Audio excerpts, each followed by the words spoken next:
The sheriff is a constitutional office. The sheriff is elected by you, the people. The sheriff only reports to you, the people. The sheriff does not report to the governor, sorry, governor, does not report to the mayor down the street, does not report to any county elected officials, any bureaucrats. The sheriff gets his power and authority through the Arizona Constitution from you. And I knew that the very first day I was sworn in by Sheriff Jerry Hill in February 1979. Because in the Phoenix Police Academy, there were sheriff's deputies, there was Phoenix police officers, there were Scottsdale officers, there were Tempe officers. In the morning, before he swore us in, all the chiefs and the sheriff were in front of the classroom. He had the sheriff's deputies stand up. And he says, deputies, he says, I want you to look around this room. And this afternoon, when I swear you in, you are as if you will be able to act as if I myself were present. And you can tell all these police chiefs up here what to do because you are the chief law enforcement officers in this county.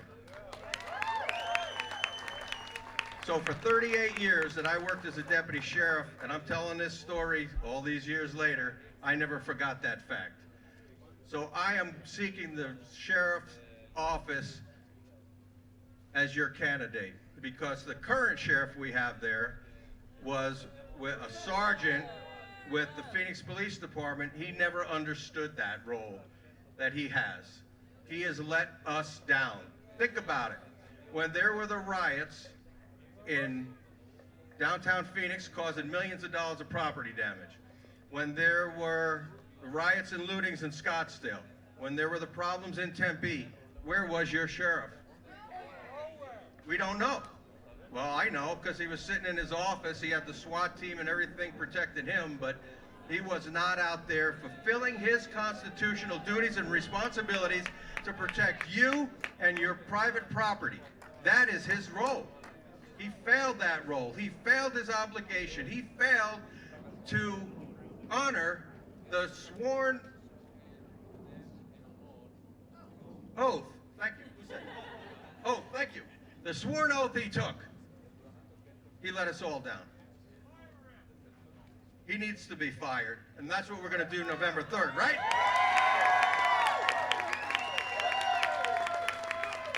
So here's my solution. Here's what I'm going to do. People ask me, well, what are you going to do? You're not the sheriff of Phoenix. Well, yeah, sorry, I am. Phoenix is in Maricopa County, isn't it? So I'm going to work with Marissa when she's the mayor. She's going to call me and she's going to say, Jerry, I need your help. I'm going to be right there. I'm going to be Jerry on the spot. And we're going to have our deputies and our posse members, and we are going to disperse those crowds. Now, believe me, I believe in the United States Constitution. People have a right to peaceably assemble and to protest, right? But the minute they throw a rock or a bottle, it's no longer peaceable. So I will declare it an unlawful assembly. I'm going to spray them with skunk water.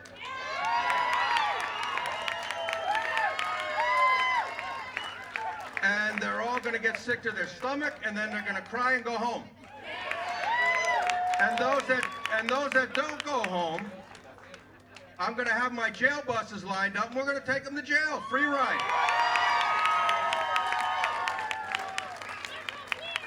That's what a sheriff is supposed to do. That's what Jerry Sheridan's going to do as your sheriff. Okay.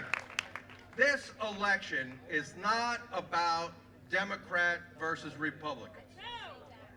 This election is between law and order and lawlessness. This election is about freedom and tyranny.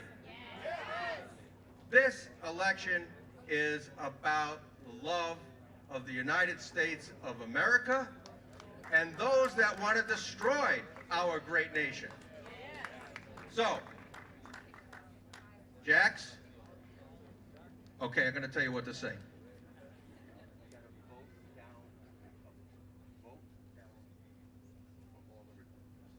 Okay, Jack, so what do you have to say to the crowd? Vote down all Republicans. No, vote down the line, all the Republicans. Vote down the line, all the Republicans. Right. Okay.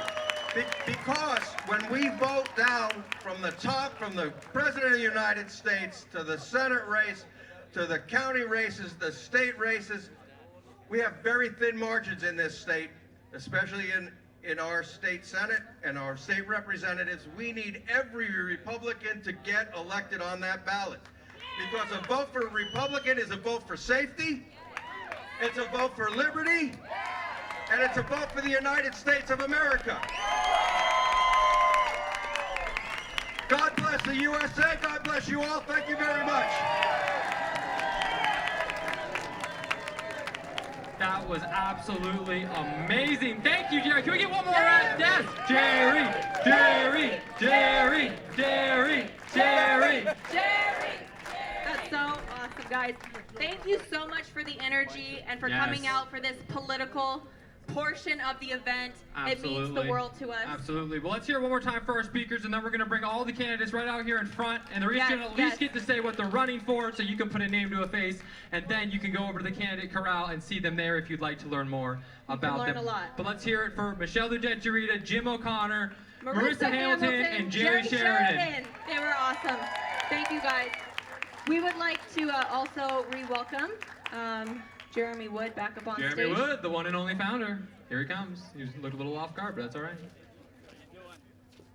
All right, you guys. Hey, we want to do something special here. First of all, we want to thank all of the candidates, both the ones that had the opportunity to take the microphone and the ones that were, humble enough to still come be part of this event, even though they weren't able to get the microphone. So you guys, in front of us here, we have some more of your red warriors here, your conservative candidates that we absolutely have to elect. We're going to allow them to introduce themselves and the positions that they're running for, okay? Go ahead, Renee. My name is Dave Giles. I'm running for United States Congress right here in Arizona's Congressional District number 9. It kind of goes all the way around Phoenix. And I've had the opportunity of meeting President Trump. Yay. When I met him, he was 6 foot tall. By the time I got through talking to him, he was 9. We got to get this mayor, this ex-mayor, Stanton Marissa, go. We got to get him out because he's doing the same thing to CD9 that he did to Phoenix. Vote all the way down the Republican ticket. We need you, every single one of us. Thank you very much. Thank you. Hey, I'm Steve Kaiser. I'm running for the LD15 State House. It's going to be right there. We got to maintain the majority in the state capitol, the Senate, and the House. This is where the laws happen every single day that impact us, more so than Congress, believe it or not. Know your representatives. We got to get down there. We got to get the right people down there. Beware of Republicans in Democrat clothing, right? They're out there. I live in North Phoenix. I'm here to serve you, and I want to be down there. Thank you. Thank you, Steve.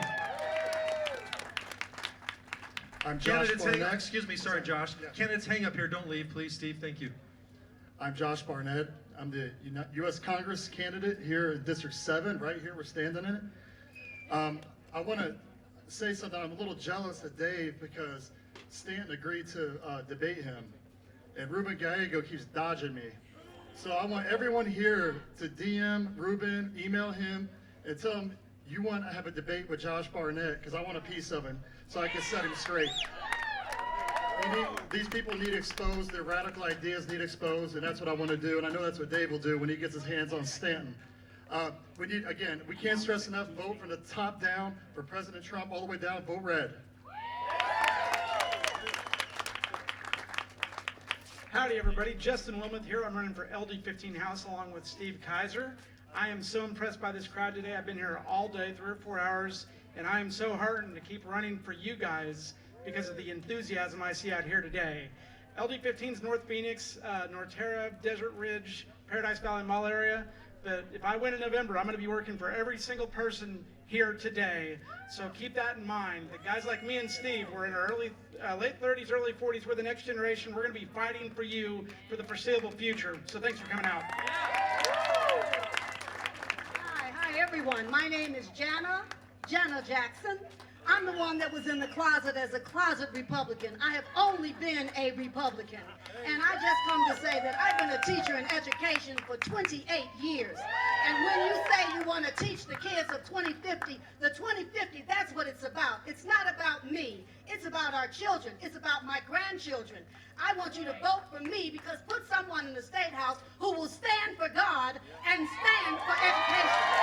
Yes, I am the daughter of a homicide detective for 33 years. I know what it's like to have your father come in and sit in the chair with a cup of whatever they put in that cup that's brown and sit there tired because he has undergone so much. I am the mother of a police officer. It is no way you're coming in my house to take my gun. It's no way you're going to take the Constitution. I say vote, vote, vote for Janet Jackson. In the House, don't worry about what LD you live in. If my name is on the ballot, darken it in. Darken it. Sky is my skin. Darken it. So I am Janet Jackson. Vote for Janet Jackson. Tell us how you really feel. Wow, thanks, Jenna. I can't believe I gotta follow that. Oh my God. That's what I said. Right? I'm Suzanne Sharon. I'm running for State Senate LD 18. That's Awatuki, a part of Mesa, part of Chandler, and South Tempe. So I am running against one of those bipartisan Democrats, the Kristen Sinema, Mark Kelly.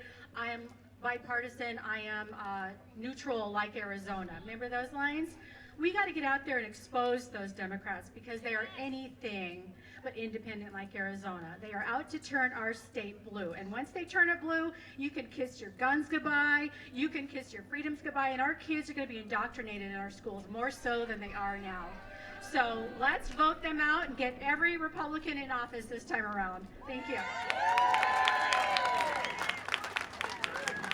Hi, Jose. Nice to see you. Hello, everyone. It is great to be out here with you today. My name is Ray Michaels, and I'm running for the State Senate in LD 24. I'm a native here. I was born over at St. Joseph Hospital, room 238, if you want to check.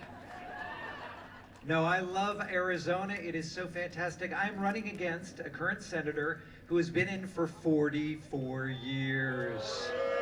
We have term limits for a reason, and it is so very, very important. When COVID happened and they relinquished all of their duties to our governor, she stood up, she said, I'm the oldest one here. I've been in the longest. My life is more important than this job. Well, you know what I believe what the founding fathers said? They're willing to give up their life, their fortune, and their sacred honor. So a lot of things going on out here. I would love to have your vote. I'm right here in LD 24, which goes all the way from the 101 on the east-hand side, all the way to 19th Avenue, and on this side we go all the way up to Northern. So it's Ray Michaels, LD 24 State Senate. Thank you so very much. Thank you, Ray. Hello, everybody. My name is Mark Workman. I'm running for the State Senate for LD2. LD2 is basically South Tucson all the way down to the border. So even if the candidates you support are not in your district or you're not able to vote for them, please get on social media and support them because a friend of a friend of a friend can vote for them. I'm a veteran, 23 years, active duty Air Force as an aircraft mechanic. Thank you. One of the reasons I'm running. And I'm out here saying, you know, the military stands between us and terrorism. Our police stand between us and anarchy. Support your veterans, support your police, and defend the Constitution. Again, my name is Mark Workman. I'm running for the State Senate for LD2. Thank you. Thanks, Mark. My name is Tatiana Peña. I'm running for Legislative District 27. That's South Phoenix, Laveen, Guadalupe. This portion of downtown, you're actually in my hood. A little bit of Tempe and the Gila River Reservation. My district has been blue for a very long time. We have never had a Republican really run. And I decided, you know what, no, you guys have gone too far. Especially when I started seeing all the Latinos that were sitting in the state legislature that were representatives or state senators,